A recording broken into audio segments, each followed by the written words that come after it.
So, the benefits of plants. Have you ever walked into a room filled with plants and immediately felt more relaxed? Whether it's a little potted succulent on a desk, or a collection of hanging plants, or a garden filled with greenery. Plants have a way of making any space feel more alive, but keeping plants isn't just about about decoration. It comes with a ton of benefits.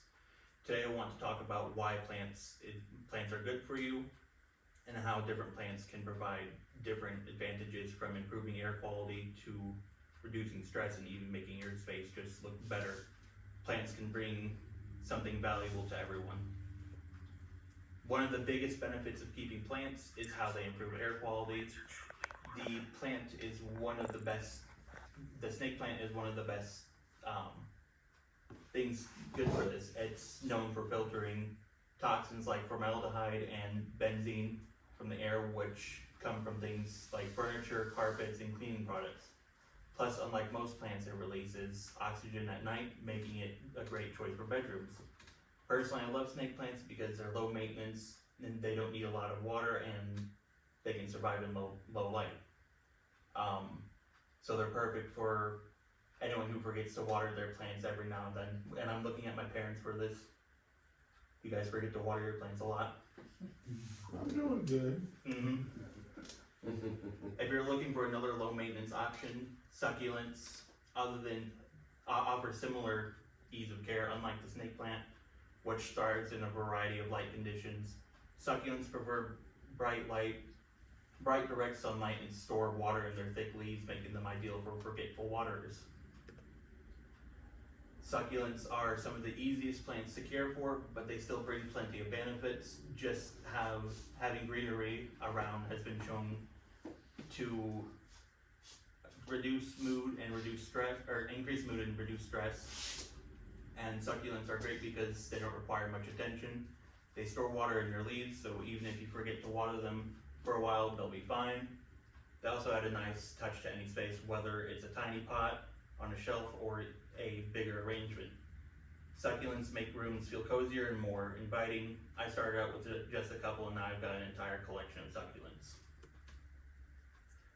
They're perfect for adding a modern minimalist touch to your space, but if you want something that helps regulate humidity, the spider plant is an excellent pick. With its arching green and white shaped leaves, the spider plant not only removes toxins from the air, but also increases moisture, making it especially useful in drier climates. If you struggle with dry air in your home, a spider plant can help. These plants increase humidity, which prevent dry skin, irritated sinuses, and other respiratory issues. They also remove carbon monoxide and other toxins from the air, making them a great choice for indoor spaces. Another thing I love about spider plants is how fast they grow. They produce little babies that can be replanted, so one plant can easily turn into several. On top of that, spider plants can also be used to keep a fish tank's water clean. Their roots absorb excess nutrients, reducing algae growth and improving water quality. If your place has a spider plant in a tank with the roots submerged, it acts as a natural filter, benefiting both your plant and your fish. The spider plant's ability to freshen the air makes it a great companion to lemon trees. Growing lemon trees from seed takes patience, but the reward of watching a tiny sprout turn into a thriving plant is well worth it. Over time, these saplings can produce fragrant blossoms and eventually fruit. I've got 4 babies going right now. Growing a tree from a seed is a unique experience that makes you feel connected to nature. My lemon tree saplings are still small, but taking care of them has taught me patience. Watching them grow, even slowly, is rewarding. Citrus plants in general can also improve air quality. Their scent is known to boost mood and reduce stress. Plus, once they're mature, they'll produce fruit, which is definitely a bonus. Lemon trees require care and attention, much like the ficus bonsai tree. While the lemon tree grows tall and strong over time, the bonsai tree is all about precision and patience. Trimming and shaping a bonsai tree is like an art form, creating a mindful and relaxing experience for all plant owners. Bonsai trees, like my ficus, require more attention than other plants, but they're worth it. Keeping a bonsai teaches patience and care because you have to prune and train it regularly. It's a slow growing plant, but that's part of what makes it special. It's about the process. Having a bonsai also adds a calming presence to a space. There's something really satisfying about maintaining its shape over time and watching it develop. And when it comes to creating a fresh and vibrant atmosphere, the Boston fern steps in as a natural air freshener and humidity regulator. With its lush foliage, it can turn any room into a relaxing oasis. Boston ferns are another great plant for improving air quality. They're especially good at filtering out toxins and increasing humidity, which makes them great for rooms that feel dry. However, it can be a bit tricky to care for. They need constant moisture, but not too much, and they prefer indirect light rather than direct sunlight. A classmate of mine had actually asked over our forums, how do I know if it's too much water or too much sunlight? A good rule of thumb is to check the leaves. If they're turning yellow and drooping, it's often a sign of overwatering. If they look dry and crispy, they might be getting too much sunlight or not enough humidity. Finding balance is key, and once you do, the fern thrives. I also love how full and vibrant they look. They make a room feel more alive and cascading, and their cascading fronds add a unique texture compared to their other houseplants.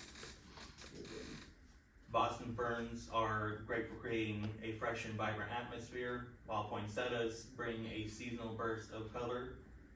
Famous for their bright red and green foliage, poinsettias are a holiday staple, but they can thrive beyond the winter months with proper care. Poinsettias are often seen as holiday gifts, but they can be enjoyed year-round. They add a pop of color to any space, and while they do require a bit more care, they're worth it for the bright red leaves alone. One thing I've learned, that with the right conditions, you can get them to rebloom the next year, which makes them even more rewarding to care for. Another question from a classmate: I have several animals in my room, in my home. Is there a list of plants that are toxic to animals that should they consume part of the plant? Poinsettias are toxic to pets, but not deadly. I typically use apps like Picture This and Plantin. Not only do they identify plants, but they let you know if they're sick, what stage of growth the plant's at, and most importantly, its toxicity level to you and your pets. So, I don't know if there's a specific list, but I'm sure there is, but I typically rely on plant apps. While poinsettias are celebrated for their festive colors, aloe vera is valued for its healing properties. The gel inside its thick, spiky leaves can soothe burns and skin irritations, making it both a practical and attractive plant to keep around. Aloe vera isn't just a nice plant to have, it's useful. The gel inside its leaves, as I said, it's great for burns mainly. I mean, that's why they make, I don't remember the word for it, but it's good for sunburns. But it's basically like having a natural first aid kit in your home. On top of that, aloe vera also helps clean the air and doesn't need much attention. It's one of those plants that are practical and easy to care for. Aloe vera is very well loved for being low maintenance, just like cacti, which thrive with minimal water. These hardy plants come in a variety of shapes and sizes, making them a unique and eye-catching addition to any space. They're some of the toughest plants out there. As I say, they don't need much water, they can handle a variety of conditions, and they still look great. Adding cacti around adds a unique aesthetic, and they remind me that not all plants require constant attention. They also symbolize resilience. No matter how tough the conditions, they keep growing, which is something I find inspiring. Cacti may be slow growing, but the mother of thousands spread quickly, producing tiny plantlets along its leaves that eventually fall and take root. This self-propagating ability makes it a fascinating and dynamic plant to observe. The mother of thousands, just constantly growing. You can put it into a 40-gallon tank and they'll spread within a month. Since it's self-propagating, it basically means that it'll take care of itself. You'll find new plants popping up all the time, and it's fun to watch how quickly it spreads, and it's a great conversation starter. And it thrives in dry conditions, so it's another great low maintenance option. Much like the mother of thousands, the inch plant, which is also known as the wandering dude, grows rapidly and is easy to propagate. Its vibrant purple and green foliage adds a bold touch to any space, making it a great choice for those who love trailing plants. The inch plants, as I said, known as the wandering dude, its prior name was an inappropriate name, the wandering Jew. Grows quickly, it grows quickly, and as I said, it's a beautiful touch to any space. Having a plant that grows so fast is rewarding because you can actually see the progress over time. It's a great plant for anyone who likes quick results. The inch plant's trailing vines are similar to the golden pothos, which is a classic houseplant known for its adaptability and air purifying qualities. Whether draped from a hanging pot or climbing up trellis, the golden pothos is a favorite for beginners and experienced plant owners alike. They are often called the indestructible houseplant because they're so hard to kill. It can survive in low light, doesn't need frequent watering, and still grows super long, beautiful vines. They're also great for air purification, making it one of the best plants for beginners. If you want a plant that's easy to care for, but still looks amazing, pothos is the way to go. Keeping plants isn't just about having something nice to look at, it's about improving your environment, your well-being, and even your mindset. Different plants offer different benefits, whether it's purifying air, reducing stress, or adding personality to your space. If you're thinking about getting into plants, start small. A snake plant, pothos, or succulents are a great way to begin, and once you see how easy and rewarding it is, you might find yourself wanting more. I know I definitely did. I've got 36 at the home, so plants bring life to any space, and once you start keeping them, it's hard to stop. So what will you start with? That's it. Do I need any questions? I started